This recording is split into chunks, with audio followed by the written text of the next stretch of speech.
got the two screens, so I can kind of look some And stuff welcome up. on in, everybody, to the Check Your Brain podcast hosted by me, Tony Mazur. This is the free episode that's going out on YouTube and Rumble and all the major podcast platforms. But and if you want to hear more of my nonsense, subscribe to my Patreon at patreon.com/Tony Mazur. Yes, that is my name. I been talking about a lot of different things on my podcast in the last, couple of, I've been moving, haven't been able to do a lot of stuff and book a lot of guests, but I do have a really good guest on today. He's a very, very knowledgeable guy from First Down Scouting. So we go back, about 15, 16 years now. It's my buddy Ken That's a Becks. minimum. Yeah. Yeah, How exactly. many months would that be? I'm not that good at math, but that's Well, I over think, isn't it 150 like when you months. have a baby that after 2 years you stop counting the months? So I can't figure it out right now. I'm Right, no right, right, mathematician. right. But yeah, we go back, and I remember talking to you on my old radio show, Yeah, and I would yeah, book you on. You would, in fact, you used to call into my terrestrial show for a little right. bit as well, and I had you on as a guest. And Yeah, now yeah. we're doing this new 21st century uh, technology of This is being face to legitimately, face. hey, this is legitimately social media, bro. It really is, and yeah, It is. we're doing the video. So if you're only listening, we also have video, but you can listen, and we're going to talk about Yeah, a lot yeah. of things. And I it mean, I do is got not. a pretty red shirt on. They should see. Yeah, exactly. Yeah, Yeah, we're yeah, and I've got representing Threes, which is the bar right. that we always go to down in Columbus. Shout out to Scott Ellsworth and the gang. Okay, okay. So you are being the scout. We call you this. You're Hmm. called the scout, Ken Becks, Yeah.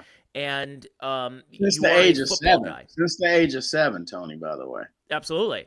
Yeah. And so you and I were talking off the air, and we've been texting for the last for last week. And, I Yeah. wanted to try to get you on for week one. We could preview the season, but a lot has changed in the NFL season and in the college season. So it almost kind of makes sense having you on for week two. Yeah. Where do Yeah. you want to Yeah. go first? Do you want to go college or do you want to go pro to start? Normally I would say the college, but I mean, boy, that's There's a tough with the couple of things Jets to talk yesterday. about. I don't even mean to laugh because if there's some Jets fans out there, I can understand them having some anguish with me right now. But boy, I tell you what, with Aaron Rodgers having that horrific knee injury that's going to put him out at least till next year. And Yeah, I'm well, not it's saying, it's an Achilles. It's an Achilles yeah, injury, yeah, and that yeah, is one thing. So for folks who are just tuning in, if you're breaking news for people who haven't heard this, it's yeah. going out on Wednesday. I Aaron wish you had Rodgers that. done for the season You with an need to Achilles get that. injury. You need to get the sound effect. Yeah, exactly. I'm still working on the StreamYard here right Right, now, right. but yeah, Aaron Rodgers, who they made a big deal. He's going to the Jets and this whole big thing, and then all the ring chasers, the Lazards and the Cobbs, everybody, and Yeah, Nathaniel Hackett went to the yeah, Jets just yeah, because of Aaron Rodgers. His tenure lasted 4 plays, 11 minutes. It was basically his time as a Jet so far has yeah. been from 8:15 p.m. Eastern Standard Time to 8:26 p.m. Well, I that's mean, pretty specific, Tony. that's Andrew Bogut levels. I know Right, here right. locally, here in Ohio, we had LaCharles Bentley was a Oh situation where it yeah, was the yeah, first yeah, play of the first camp. LaCharles yeah, Bentley yeah. goes down with an injury, but this is one thing that LaCharles was an All-Pro. He's we've gotten to know him over All the time. American He's at good. Ohio State. Yeah, Absolutely. But then Aaron Rodgers, this made a big deal for several months about yeah, this, and especially his exodus coming out of Green Bay. yeah. I mean, what does this do? I mean, you have teams that have kind of looked at what the Jets were going to do, and we spent so much time on our football podcast talking about the Well, Jets. Now this season's up in the air. You've got Zach Wilson who's back there, and they man, that won. didn't look good. That didn't look good last night. By They the won way. in spite of him. Yeah, Talk about let's talk about the Jets. Let's talk about the East, and I right, guess we could talk a little bit about Week 1, but let's look ahead towards the rest of the season. If any of the things we right. saw out of Week 1 of the NFL season are going to carry on, like the domination of the Cowboys, is Kansas City for real or not? The Yeah, Eagles yeah. kind of had an okay first week. What are some other storylines? Anything? So talk about it. Well, yeah. First, going back to the Jets, I don't want to keep pounding down on this one, but my feelings do go out to them because if you're a Jets fan, I mean, you was waiting the whole off season for this. and then you get 4 snaps. And the worst part of it, with a 40-year-old quarterback with that kind of injury, he wouldn't even be ready for at this time of next year. Mm-hmm. So we're probably talking midway next year, even if he comes back. I mean, so my heart goes out to them. I'm not a Jets lover; I'm a Browns guy. But as far as a fan goes, man, my heart goes out because, like, wow. I mean, the build up, and then that comes to that. That hurts. But pushing on, besides that, into the NFL, I seen the Ravens won. I'm looking at the East now with the Browns. They won. The Steelers got pummeled, which I didn't see that coming whatsoever. And then who else you got? Cincinnati got beat by the Browns. So right now the Browns are looking pretty good, to be honest with you. I looked at their defense. Defense looked awesome, looked fast, looked aggressive, they were putting the pressure on. Well, And and I'll so say this for the Browns here: they have right, a new defensive coordinator. Jim Schwartz took over for Joe Woods, and right. the one thing about Jim Schwartz is this is a perfect situation for a guy who has always been a very good coordinator. But Ken, you know this as also being a coach. There's some guys who are great coordinators, but it just does not translate to being a coach. And Jim Because he Schwartz, stunk it up at the Lions. He stunk it up. yeah, he was not good, but a very good coordinator. There's a Yeah, lot of guys who can do that. So Jim Schwartz in a great situation where mm-hmm. if the Browns turn around and he can become defensive coordinator and then he can get all the accolades and then be a head coach somewhere. Right. But if the Browns stink up the joint and they come out and start laying eggs after week 1 and they look in terms of getting rid of Kevin Stefanski, their head coach, then Jim Schwartz is probably going to be the one who swoops in. So it's a good situation if you're somebody who's a pretty solid coordinator who wants to get that one more opportunity to be a head coach. And it worked in week 1. But going back to the Steelers, that's the one that kind of like not so much that they lost, but how they lost. I mean, they got pummeled pretty bad, and so I'm concerned about their quarterback position because even with them losing, man, that was a lot of points, Tony. What was it, 20-something points or something? It was like like that? 30-7. It was something. It wasn't that, even close. that's not like Pittsburgh type ball. So now I'm concerned about the defense. I didn't get a chance to really review the game, but like that's a lot of points right there. So you got to be concerned about the overall picture with Pittsburgh. I know they got Tomlin. He's a good coach. And so if they're losing now, granted, this is week 1. You know what I mean? You can't put too much onto it, but that paints a bad picture because now you got to win 2 to make up for that 1. You see what I mean? Yeah. And so just to be above 500. So that's a concern for me as far as the Steelers. And if I remember right, New Orleans won. Which was a surprising one, if I remember. I can't remember. They have Derek Carr now, and I mean, see that's the one thing you're looking at now in the NFL. You get guys who are trying to make that second opportunity. I mean, we saw this with Carson Wentz a couple of years ago. Everybody's trying to get that next opportunity of being a quarterback that can transition from. Carr had some decent years, not great, but not terrible years with the Raiders. He's getting his other opportunity. He's in a dome, but he's also with the team that's kind of in like a weird holding pattern because you had those years with Sean Payton, who's a good coach. He's a solid coach, but I don't know. I mean, he looks great. Derek Carr looks.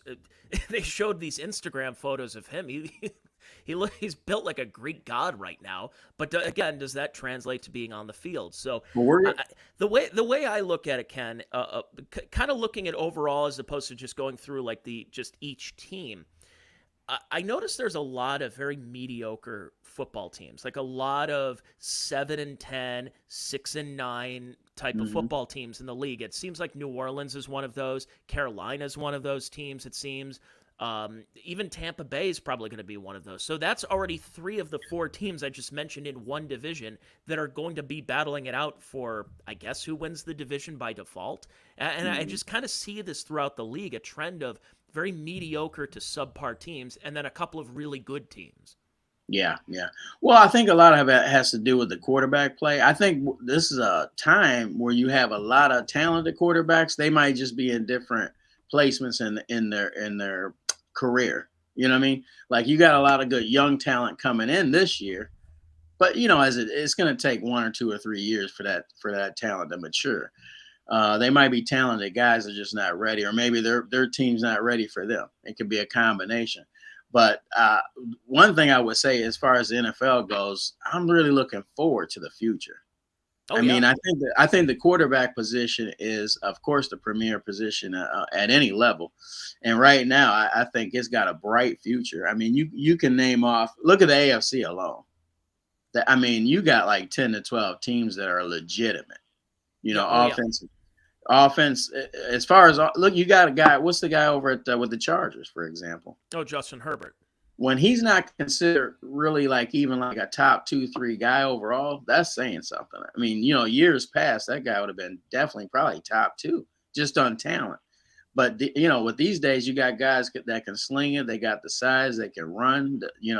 So that's why I'm really looking forward to this season, and it should be very formidable.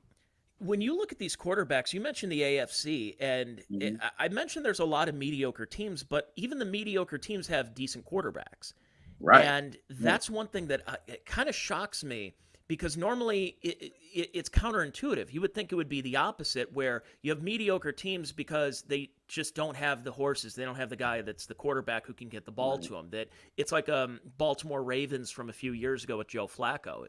It's okay. It seems like this team is pretty good, but you have a quarterback that's hindering their progress. Instead, I think it's the opposite. I Mm. think you have teams where you have a good quarterback right now, but no one to throw to. Yeah. But Yeah. that's where you have otherworldly talent like a Patrick Mahomes who makes his receivers better. That's Right. the Yeah. that's the true biggest the formula to being a great quarterback is not only are you a great quarterback, you can hit the throw, you can hit your spots, thread the needle, but also you make your receivers better. That's why Aaron Rodgers was so successful. That's why Brett Favre was so successful in Green Bay. And so you can have a big armed quarterback, but if you have no one to throw to and you're not making your receivers better, you're just a bigger you're Jeff George at that point. You're just a big armed quarterback with nothing between the ears. Well, I remember you bringing up Derek Carr, and for instance, if he's your middle ground tier of quarterback, that's a high low. Yes. I mean, Derek Carr, with the right type of team, you could actually win a Super Bowl with him. I mean, he's right on that border, like with the Cousins type. You know what I'm saying? They're not extraordinary type A+ type talents athletically, but they're going to give you the ABC, A, B, and C passes that ordinarily that need to be done, and they're going to get your offense, in situations that are going to be preferably best for winning. So, I mean, a Derek Carr, if that's the low bar, that's a high low, And so with the Saints, there's really not too many games you can go into. Maybe your Tampa Bays, maybe certain teams like you were saying, but there's not too many teams that you can go into going against that you can say, well, the quarterback's the weakness. Yeah. I mean, you can say that about Tennessee for the last couple of years. They've had Ryan Tannehill. Yeah, And yeah. Tannehill was an example of in the 2012 draft that he didn't even play a game yet rose up the draft boards like several rounds. He was a Hmm. projected third string or third round quarterback, and I think he was Right. picked eighth overall by Hmm. Miami at the time. And so Tannehill, he's a guy that he's an all right quarterback, nothing special. Yet a lot of teams a couple of years ago, all they needed was somebody who's all right, nothing special, just to get the job done. Maybe you have a great Derrick Henry type of running back you can hand the ball off to. Maybe you have a good offensive set, a West Coast style offense where you don't need. I mean, here's a great example. Was Alex Smith. I just watched him on TV last night. He's on Monday Night Football. He's doing the pregame show. Alex Smith Which was he a did. I seen that. He did pretty good, by the way. Mhm. But go ahead. Yeah. He was a first overall draft pick, 2005, Yeah. same draft as Aaron Rodgers. And for a number of years, he just did not have the right coach and the right system. But didn't mean Hmm. he was a bad quarterback. Some of these quarterbacks are pretty good. They Hmm. just don't have the proper either head coach, offensive coordinator, or scheme, or all the above. Right. And Alex Smith was a perfect example. I loved Mike Singletary as a coach, as a coordinator, but as a head coach, he didn't know how to manage his quarterbacks. Yeah. Here Yeah. comes Jim Harbaugh and says, I was a quarterback, and I can see something in this kid. And what does he do? He went from being like a third string quarterback to being a fringe Pro Bowler and taking his team almost to the Super Bowl. Then he goes to Kansas City, does the same thing, then goes to Washington, and before his injury, he was actually putting up some pretty decent stats. So again, sometimes you don't have to have the top tier getting fitted for his gold jacket for Canton quarterback. But I guess it depends on your scheme. It depends on how your team, how your coach is going to use you. I'm going to piggyback on the Tannehill because he's a guy that's kind of grown on me, to be honest with you. I remember coming out of college, he was a wide receiver at Texas A&M originally. I think the first couple years, but, good athlete, and you can still see it to this day.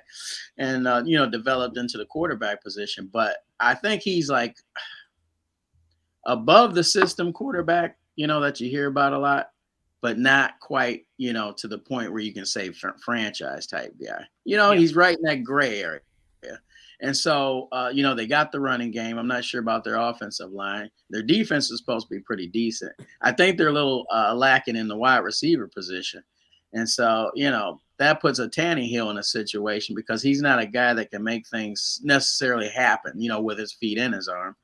Like a Patrick Mahomes or something. But I do think he's the type of guy, if you have everything around him, what do they call that? Like, are you a driver of the car, or are you like pulling the car? Oh, yeah. And he's kind of the kind of guy that goes with, if you're supposed to average 22 points a game, he might get you 23. Where a Patrick Mahomes might get you 28. And that's a big difference, So and there's another subject matter I want to get to if we get time, maybe near the end, where I think the NFL has got to stop going by when it comes to how much you're getting paid on the salary cap by position, and more worth like what you're worth as like the running back position, for instance. That's something that's really on my mind right now because you got certain tiers at every position. And I'm really starting to get very frustrated how they're like taking the running back position itself and devaluing it. Because you can't tell me when you make it into the playoffs that you don't need a good running game. Yeah, exactly. Tell me, you've got to have a running game. It's a great point because I remembered when Adrian Peterson tore his ACL. And they said he's not going to be done. He's not going to be back for a year and a half. He comes back within a couple of months. I couldn't believe how quickly he came back from that ACL tear. And not only, what did he do after that? He rushed for 2,000 yards. So, yes, he is your NFL MVP. And yes, he proved that you do need a good running game. And I think with these teams, the way that this could be just me just spitting into the wind here, but this seems like a true analytics type of thing where the system, and again, for folks who haven't heard me talk about this on podcasts, whether it's in baseball, basketball, football, anything, analytics are a great tool, but they should not be the end-all, be-all. And I think the way that these advanced statistics show that they devalue a running back and say, we can just get a running back in the 7th round who's really hungry and probably do just as good, if not sometimes better than a first-round running back. And I don't know if there's stats to prove that, but, I mean, every so often you get a couple of those 6th or 7th round or undrafted guys who come out of nowhere and become a Pro Bowler. But is that the norm? Does that mean that these guys can't get the kind of money, get any kind of guaranteed contract? I think the days of where they kept saying that a running back only gives you about 3 years and then they're going to get hurt. I think with weight training, the durability, I could be wrong about this. I haven't looked into it. I'm just kind of talking it through. It seems like these guys are sticking around a little bit longer than they were in the days of the AstroTurf of playing at like Veteran Stadium.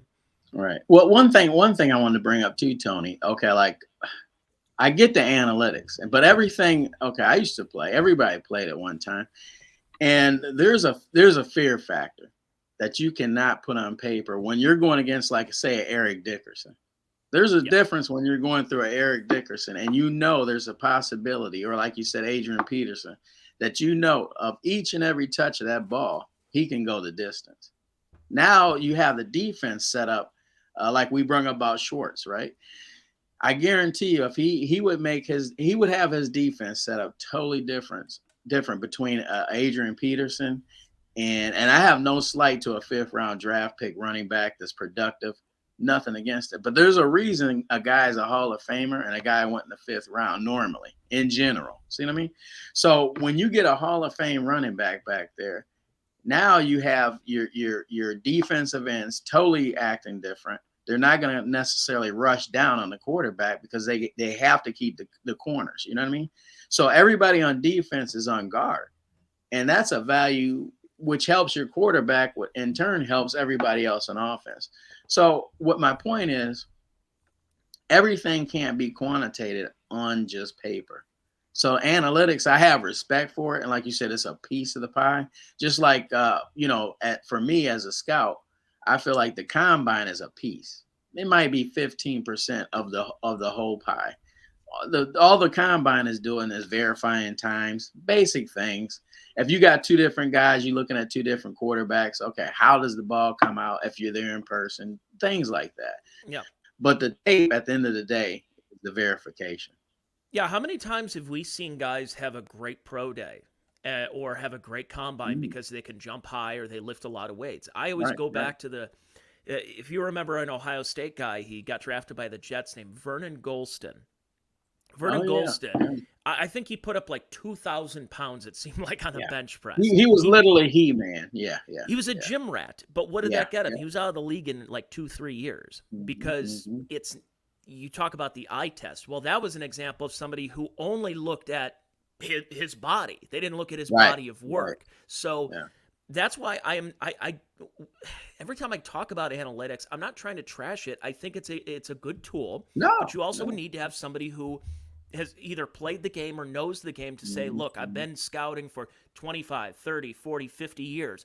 That guy has it. And just because a couple of Harvard guys on a computer, but crunched a couple of numbers and they said, well, actually, it's like, what are you talking about? You're 5'2" and wearing bifocals. Tony, I would love to talk to those analytic guys, and not as as a battle, but like what I would love, or someone like me or similar to me, to sit down with them, because there's no way that you can measure twitch. Yeah. There's no way, like for me, for instance, I talk to some of my buddies and we'll be talking, and there's such a thing as hidden yardage for a running back. And people might say, what does that mean? That means like for instance, like Jamal Charles back in the day. Oh yeah. He would get what I call hidden yardage on a consistent basis. That's the yardage that me and you, even as a scout, I would go, wow. That's him seeing the vision beyond just the first hole. See what I mean? There's no way that you can see that on analytics. And when you're facing somebody like that on a defensive basis, once again, it's the fear factor. I'll keep it simple. You can't put that on paper. See what I mean? So I have no problem with analytics. And I think that's an added value to any scouting system, because what that can do is help you. Maybe you got 100 guys, right? Okay. It might narrow down. You narrow down to 20 guys. Okay. Out of those 20, these are the type of things I look for with athletically.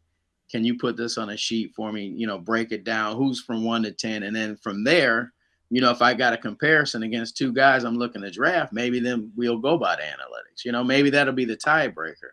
But, like anything, the scouting part of it is something that's going to be trying through from here till eternity to me.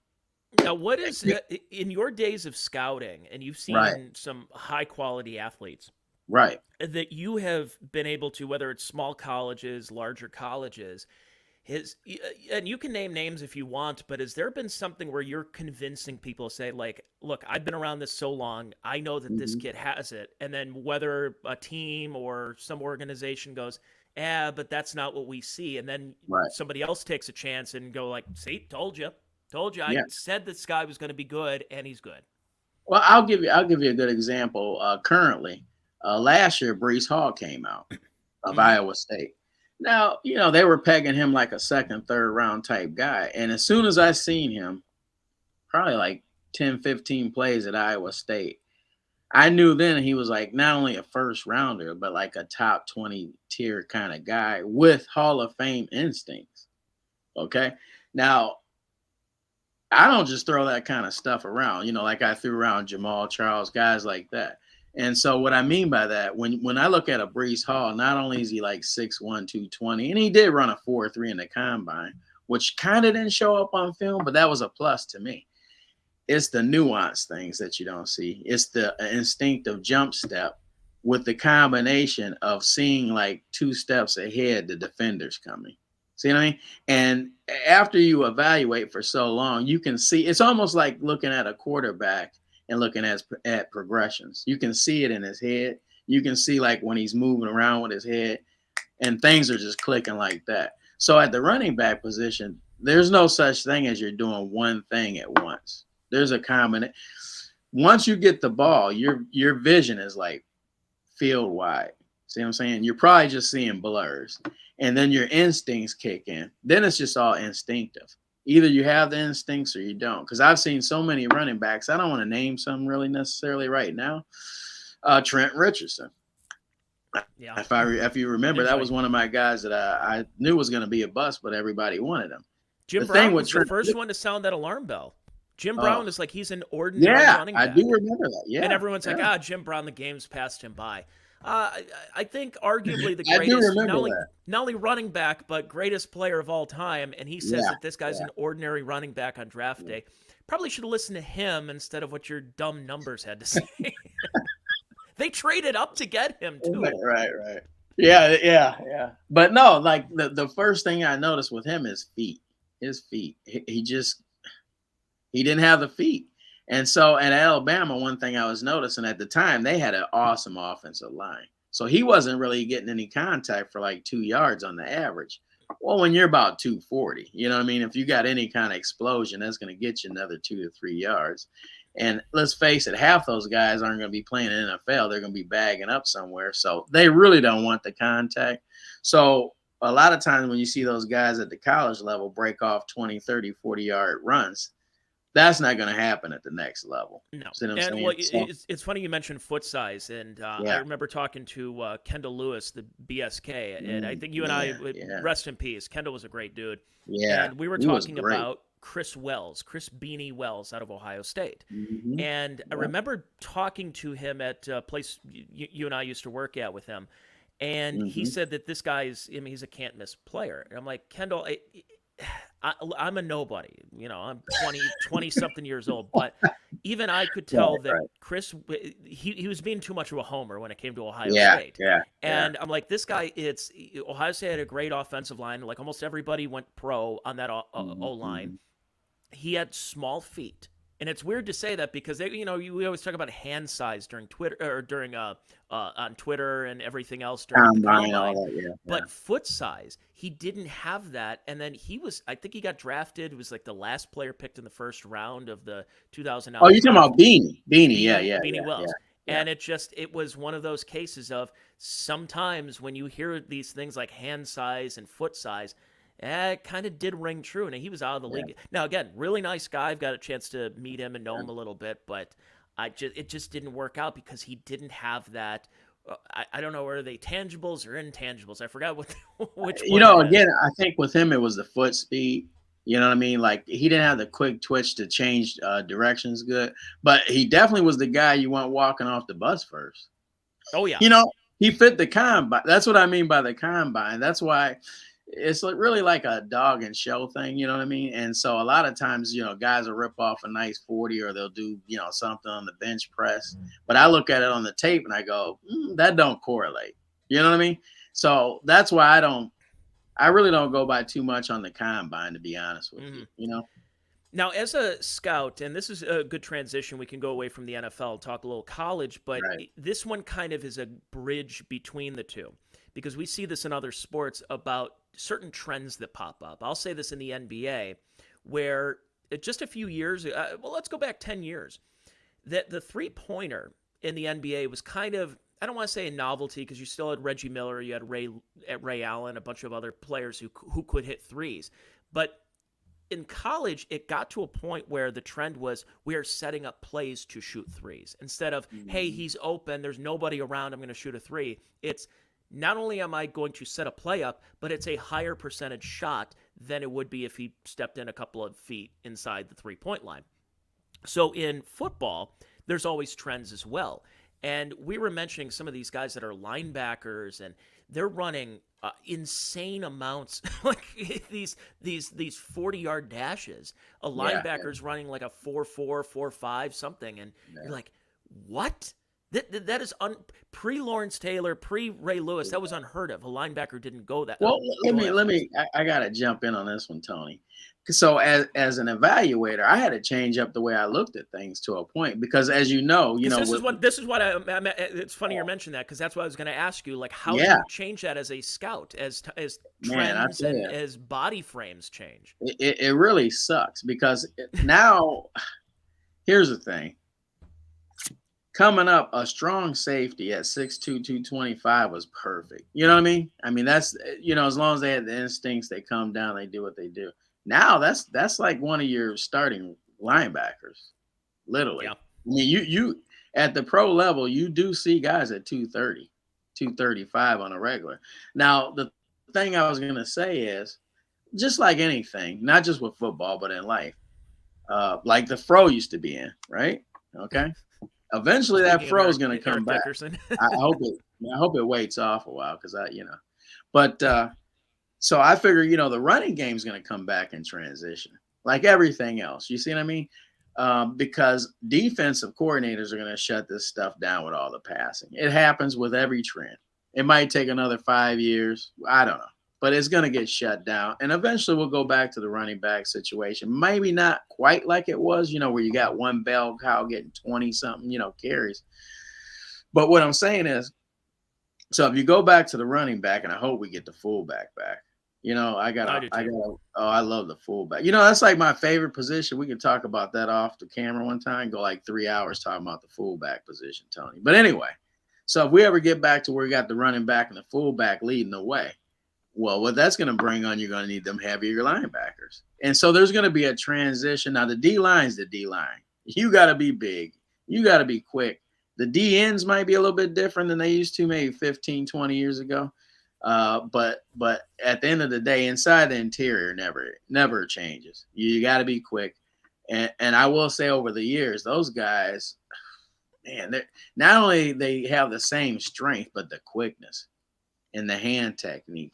I mean, there's just not too many guys anymore where you're going to be able to, you don't bring the lunch pail and have to deal with them. So, yeah, getting back to what we were talking about, I did have to adjust because, like I said, when did we hear about slot cornerbacks 10 years ago? Oh God, yeah. You know what I mean? So, like when I'm on a program here, I'll talk about slot cornerback, but at the end of the day, they're still a cornerback to me. You know what I mean? Now, a slot cornerback might be somebody can take care of business in a tighter area, right? You gotta be able to shut down things quick. Put it this way: you got to be able to defend an Julian Edelman, Yep. on a consistent basis, which is an easy thing to do. So you got to press quick. You got to throw them off wherever they're trying to go and have good physical contact. It's somewhat like the old time corner, but out on the corner, you don't have to necessarily. You have to be able to deal with more space, which takes different instincts and characters and characteristics that you're looking for. But at the end of the day, I'm going to tell you, Tony, I always told somebody, if I could get two all-pro strong safeties, right, without a free safety, instead of having like two general free safety and a traditional strong safety, give me the two strong safeties that are Pro Bowlers, because there's normally a reason they're Pro Bowlers. They got instincts. So, yeah, we might get hit over the top a few times. But at the end of the day, by the middle of the third quarter, you're not going to want to throw around them. You Yeah, understand? exactly. So it all balances out. So what you're looking for is playmakers, really. And what we've That's seen in what the it comes last, when we were talking about fullbacks, it almost seemed like we took the fullback and turned him into a tight end. down. And then Yeah, now with these offenses are geared up to having like 2 to 3 tight end sets. yeah, Sometimes they work. Again, it depends on the quarterback. yeah. Um, but we went away from more like a tandem backfield and I formation to, Mhm. hey, we're just gonna put the quarterback with an empty backfield. Even put our our running back is now a receiver too, and he's Yeah, just gonna kind of drop back a yeah, little bit. You'll have trips right. You put all our receivers, and you have all these tight ends that, yeah. and that was another thing that we were talking about different trends, where Eric Coryell, a tight end was a blocker. It was just basically a glorified blocker who Yeah. may get a look in the end zone. And then when you had Kellen Winslow getting passes from Dan Fouts and people waking up and saying, "Uh-oh, I think we could use tight Yeah. ends here." And then Tony Gonzalez, and of course what you've seen with Gronk and Right. other great tight ends over time. But that revolutionized the position. Now every team has multiple tight ends that are being used, and I don't see that trend going away anytime soon because they're a tight end has the stereotype of being a lot more sure-handed. Yeah. Yeah. I regardless if the passing game slows down or not, you're not going to get rid of the Kelseys because right off the top, I mean, that's a mismatch. I mean, the linebacker for the most part cannot deal with that type of wiggle and the movement, and a cornerback, a defensive back, for the most part, they're going to get overpowered. And they're, just the height alone. So when you got, and of course, Kelsey's the exception, but around the league, similar guys are not the exception compared to him. We're getting some guys that are, athletically similar, or they just don't have Pat Mahomes to have them throwing the ball to. So, the Kelsey types, I don't see that. If anything, is getting more peripherized at the collegiate level. You're starting to put your better athletes that are 6'4" and up at the tight end position over defensive spots.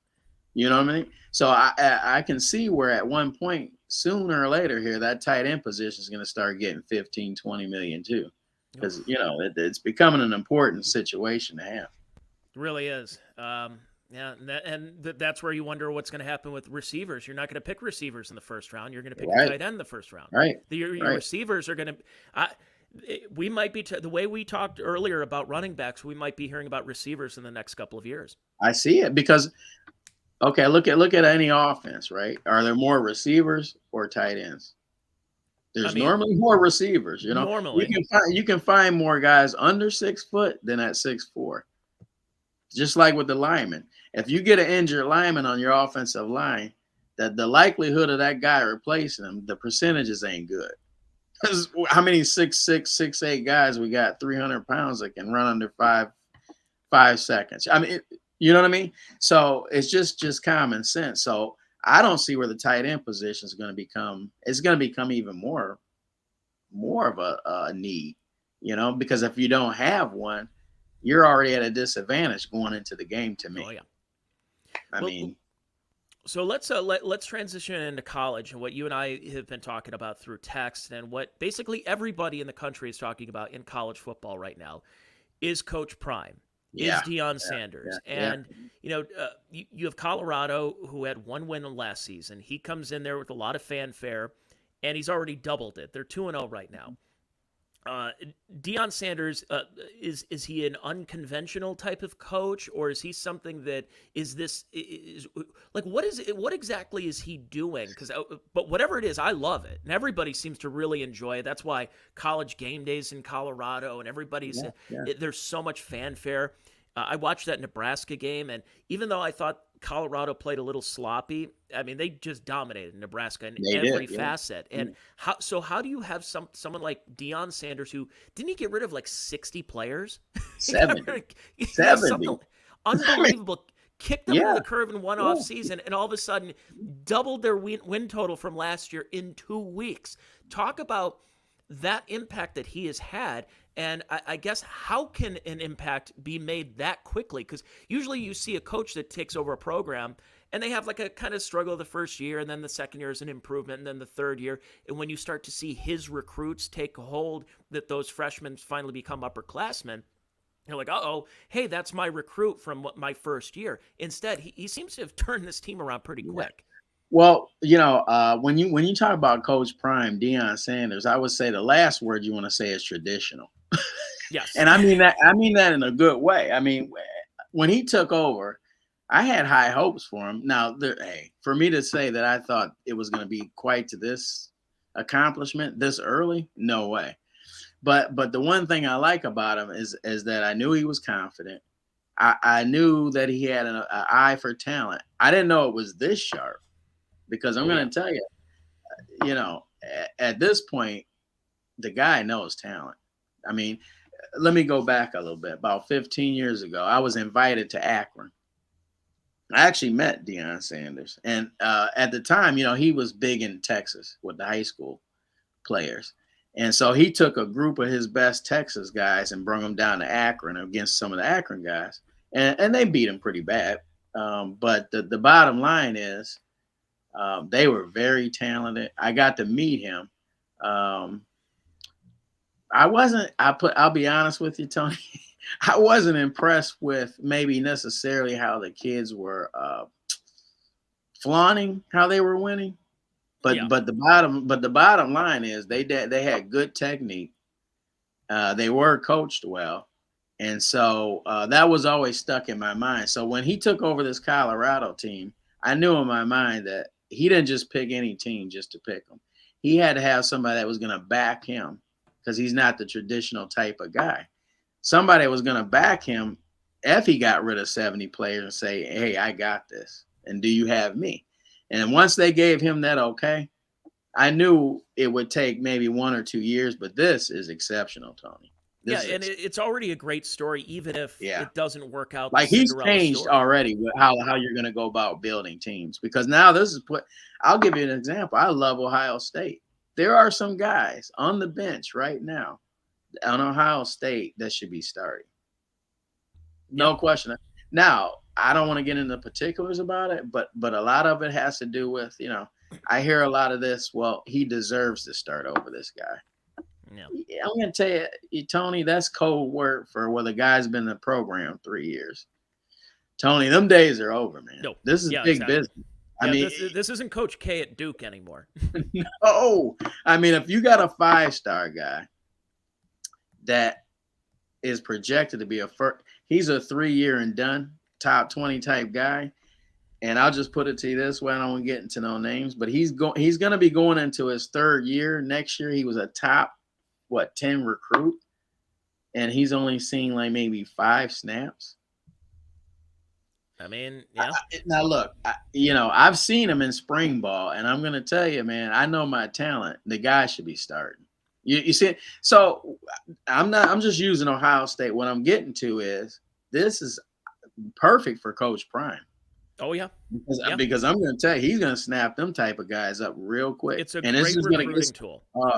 Man, it's going to get worse and worse now for other teams. Well, I want to bring that up. That'll be my next question. But I think what's interesting about with Deion Sanders as a head coach is usually you get a lot of these in every sport. You rarely get a coach who's a good coach that was also a great Hall of Fame talent. Like you see it in baseball. I think Ted Williams was a hitting coach and a manager. Not really that good. You would think, oh, Ted Williams, last guy to hit 400, he'd be a great coach. Look at Magic Johnson. Look at Magic Johnson. Magic Johnson, perfect example. Yeah. Larry Bird was a pretty good coach for a little bit for the Pacers.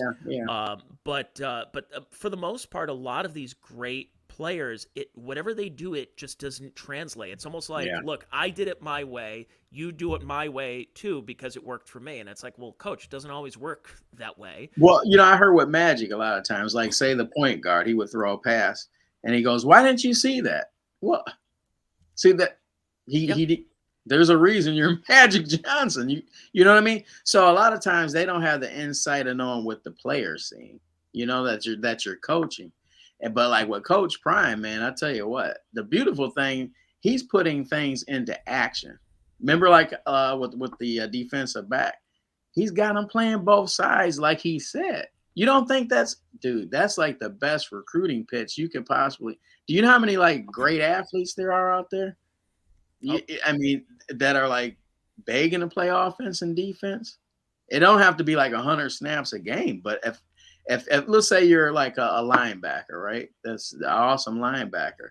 And Coach Prime tells you, look, man, you're going to be my starting linebacker as long as you do this, this, and this. But I'm also going to get you on tape so that you can play some offense a little bit.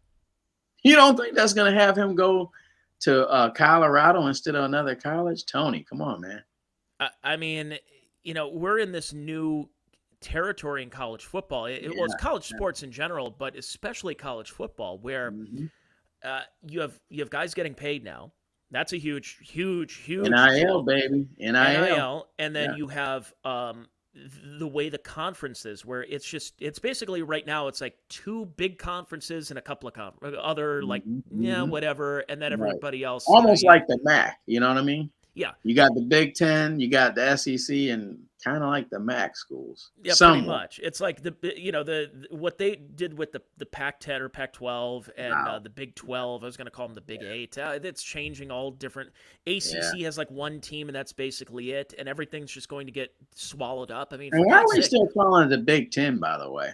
Yeah, exactly. It hasn't been the Big 10 in what, how many years since they invited 20 Penn years? State? I don't, yeah. And when I think of Big 10, I think of Ohio, Indiana, Michigan. Yeah. Yeah. Instead, we have Rutgers, we have Maryland, we have USC, we We're- have UCLA. Like, what's Yeah. going on here? See, the West Coast part of it, just like that. Look, I'll bring them on. It's all good. But somehow that don't correlate with me. West Coast, Big Yeah, I Ten. don't like that. Ah, I like the one West Coast trip that they'll make, like a team on the East Coast will yeah. face, Yeah. USC, Yeah. play at the old Coliseum, Right. maybe once every 5 years, 10 years, or something. Yeah. That was kind of a novelty, Yeah. but not in the conferences. And the reason for the conferences, it was more regional. It was these guys. Mhm. These guys weren't making any money. And you'd load up the bus and you say, instead of going out to, I don't know, Los Angeles, California, if you're going from Columbus, Ohio to Bloomington, Indiana, okay, it's what, a 3-hour drive on the bus? Right. That's Right. okay. And then you come Right. back and Right. you work on your studies at night. Now Yeah. it's just Yeah. like, I will say though, there's interesting storylines, but also at the same time, I look at it's a possibility for some of these lesser teams that they can cash in on some of these players that might Yeah. not be picked by an Ohio State, an Yeah. Alabama, a Clemson, that they may go to a lesser team, or I should say lesser school, but let's be honest, lesser team too, and make a couple of extra bucks here and there. So it's really changing before our eyes, and I don't know where this is going to end up You, in 10 years. I'm laughing because I tell you know what I really love about this. Now we're really going to truly find out who the best recruiters are. That's true. We're going to find out because here's the thing, like West Coast, East Coast, that's blown out. That has nothing to do with anything anymore. And so now, with Coach Prime doing what he's doing, I'm telling you, man. Either okay, like look at Dabo Sweeney. He's not even getting kids out of the portal. They just got beat the other day. You know what I mean? Yep. You can see the transition happening. Now I understand he's old school, and they talk about like, hey, how they do things in Clemson, and I'm a traditional kind of guy, and I'm sure Prime is. He's a hard worker. He's a Hall of Famer, but there's such a thing as Tony. You have to move with the times, or you get past. Look at Nick Saban. He had an opportunity to bring another quarterback in. Why they didn't, I don't know. They tried to get the quarterback from North Carolina. He didn't want to come. I'm sure they could have got somebody else. And I'm going to tell you, it's starting to look like a little bit of a red flag, because I'm going to tell you, 2-3 years ago, I wouldn't have seen Nick Saban sitting on his morals. You know what I mean? Sure. And just like with the offensive coordinator, I'm not trying to put him down, but he's not like, the top of the top like he used to bring in. So I think you're starting to see like, things starting to balance out, Well, and and it's funny because when you and I first met, I remembered us talking about this with a couple of our coworkers at the time about Rich Rodriguez, which it didn't work out in Michigan, but yeah, what the fear of Rich Rodriguez, he was going to bring this spread offense that Yeah. was this new concept to the Big Ten, because Look, I don't prior mean to to cut you off. I don't mean it, but think about Purdue Yep. back in the day. You know what I mean? And they had what's his name? The Hall of Famer that went to the Saints. No, Drew Brees. That was roller skates on football at the time, they said. And they said it would never work. They ended up winning the Big Ten. Yep. I mean, the Big Ten for such a long time had it was the notion of being 3 yards in a cloud of dust. Yeah. It was who came out of the Big Ten. It was a great quarterback. Not really that many people. It was usually these corn-fed linemen from Iowa and Michigan State. And Rich Rodriguez comes on board and says, I'm going to institute my offense here at Michigan. Now, again, it didn't work out, but other teams like Ohio State had to adapt to the times, which is Yeah. when they went from the days of Todd Beckman and Craig Krenzel to, hey, there's this kid from Jeanette, Pennsylvania who could really turn our team around. And it did, and Terrell Pryor. And other teams started going, uh-oh, if Ohio State is getting away from 3 yards in a cloud of dust, now we have to find our Terrell Pryor and everybody else. And like we talked about, football, just like all the other sports, are a trendy sport. And when one person says, I'm coming in here, I'm going to change things, other teams are going to follow suit. So what we're seeing just 2 weeks into the college football season with Coach Prime at Colorado, you're going to see a lot of teams try to find their own Coach Prime. Mm-hmm. And not only just finding a former, because that's the difference. It's not you're not just finding a Hall of Famer who decided he wanted to get into coaching because I could do broadcasting, I could do whatever. Right. I guess I'll do coaching. You found a guy who's this dedicated and wanting to help. So now you have to find your Coach Prime. That's not just somebody who just wants to get into it because, I got my gold jacket, I want to do something else. It's no, are you dedicated to try to helping turn kids' lives around, like what he was doing down in Texas before? I don't think, Tony, people realize how much like coaching history, head coaching history that Coach Prime has. I mean, this has been maturing since the high school days and coming through the pipe. I remember he wanted to get a team at the NFL level and nobody would give him a head coaching. He was somewhat joking, but not really joking. He said, I'm ready, but nobody wants to give me the shot. So that's when he went to Jackson State. And he did turn that around. You can say whatever you want about HBCU, whatever. Everybody's playing at the same level. Oh, yeah. At the end of the day, he kind of dominated down there, Tony, in a short period of time. And so I'll give Colorado, man, they might have been a little bit desperate, but hey, whatever. I mean, it was Colorado. At the end of the day, they did it. Like when was Tom the last Brady. time we talked about Colorado football? So what, Cordell Stewart? Look at Tom Brady, right? People say, oh, if they knew he was like that good, they would have took him in the first round. Man, maybe they should. I don't know. But the bottom line, they drafted him. That's true. So, I mean, Colorado brung him. How come Michigan State didn't do it? How come a number of teams. So I got to give Colorado credit. And they embraced him. And, so that's a whole nother thing. I mean, there's a lot of these predominantly top 10 teams that even to this day, I don't care what happens for the rest of the year with Colorado, they could go above 500. And there's still going to be teams that are so traditional, they probably wouldn't still giving them opportunity. And that's a beautiful thing because what's going to end up happening, they're going to fall behind. And the pecking order is going to – I'm just telling you, just like I brought up earlier about the 5-star at Ohio State, that's all across the country, okay? So what's going to end up happening, these guys in their head, when they're that good, I mean legitimately good, they're thinking 3 years, Tony. They don't want to hear a red shirt. So, like, if they're coming in that year, like I'll give Georgia a lot of credit. There's a reason they're winning. If you're a freshman that can bring it, even if you're not starting, you're getting a lot of reps. That's true. And these recruits are talking. They're talking. And with like we said about NIL and with this transfer portal, I mean these kids are. You're going to see a lot of a change because I kind of felt in the last 10 years since they implemented this playoff system, which 4 playoff teams is like, okay. Yeah, there's like a lot of politics that was going involved with some of these like fringe, like, oh, but they had 2 losses, but their losses were to this team. But this team's undefeated. It was a quality loss. What does that mean? Exactly. So I would see this, and it just seems so top heavy because it was like the same 3 to 4 teams every single year, and maybe this is the opportunity that it gives the Colorados. Look, it's Jim Harbaugh in Michigan, but when was the last time anyone's talked about Michigan football until 2 years ago? There's a lot of other schools that have an opportunity because of this, and is this good for the sport? Is it good for the game? And I mean, right now, as I say this since September of 2023, I hope it's good for the game. Right. I got to tell you, as a fan, I kind of like it. You know what I mean? Because what I think what's going to end up it's going to be one of 2 things. You're going to get the Deion Sanders types that are just going to proliferate the talent.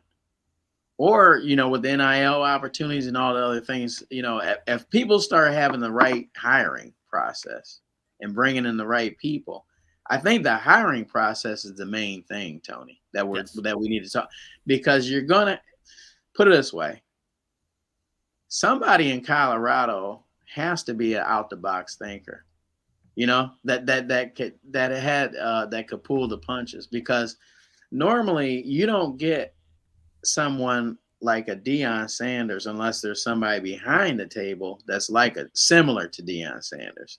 So to like a lot of these I don't know what, not chaotic, but older institutions that are predominantly top 15 teams, if they don't adjust via Clemson, you're going to be part of the dodo bird. You see what I mean? Oh So yeah, it's like how when was the last time anybody's talked about Florida State, for example? One of those classic yeah, schools that didn't stay up with the times, and then they yeah. kind of just they're a 6 loss What, team since every year. Deion Sanders? Well, they did win with Jameis Winston, but Yeah, that was yeah, kind of a fluky yeah, year. That was yeah. I think that was the final year of the BCS. Hmm. Um, but yeah, I mean, there's a lot of teams that we haven't talked about Texas in a while. We haven't Yeah. talked about USC in a while. We haven't talked about UCLA in a while. I mean, Hmm. every so often they have decent quarterbacks that come from the program, and maybe they make a nice bowl game. But again, making a bowl game kind of lost its meaning over time too. Yeah. When you're playing in the Motel 6 Cactus Bowl, okay, great. Who's that for other than your parents get to fly to like And the Phoenix? Motel 6 really make the money off that. I always wonder about that. Well, I mean, they leave the light on for you at the stadium. Well, yeah, yeah, I guess. And you get a cube of sugar too at the end of the day, I think, don't you, or something like that? Well, For it's funny. breakfast. I covered the it's I don't know what it is now, the Quick Lane Bowl or whatever. It's up The in Blue Detroit. Bonnet. I did that a Do you number remember of the years Blue Bonnet? up in Detroit. Yeah. I think it was So the Blue Bonnet. I think. it was well because it used to be the Little Caesars Pizza Bowl, Yeah, I remember and that. I remember so that. I got to see what. Did you get to eat Little Caesars or what? No, they didn't have any for us. It was Hungry Wow. Howie's, which I prefer over Little Caesars. But I'm thinking to myself, this is the Little Wow. Caesars Bowl, and they don't even have Little Caesars here. In Yeah, fact, when you yeah, went to the yeah. stadium and you did buy Little Caesars, you get a pizza for $17.50, and I'm thinking, Hmm. there's a Little Caesars down the street from the stadium that Right. pizza For is $5. 5.50. Right. Like, who's I'm that paying for guy that this? would buy those. Yeah, I know. So, but it's so funny with the way these trends are, and we'll see. Like, I'll have to have you back on the podcast Oh coming up man, later yeah, this year. We'll talk about yeah, bowls. We'll talk about the Motel 6 Cactus Bowl and the others. yeah. Hey, and bring me up maybe about 5, 6 weeks from now. We can talk some Colorado, because something's gonna happen one way or the other for oh yeah, sure. I'm looking forward to it. But so First Down Scouting, what's the Yeah, website? Where can we listen to you, read you, yeah, everything else, Ken? yeah. First Down Scouting, like it sounds, 1stdownscouting.com, and Twitter, first down 1stdown underscore scout. And that's mainly where I'm really active. So if somebody wants to get a hold of me, I post a lot of my profiles on there a lot. I'm not on too much of the other social media, and I'll be starting my YouTube.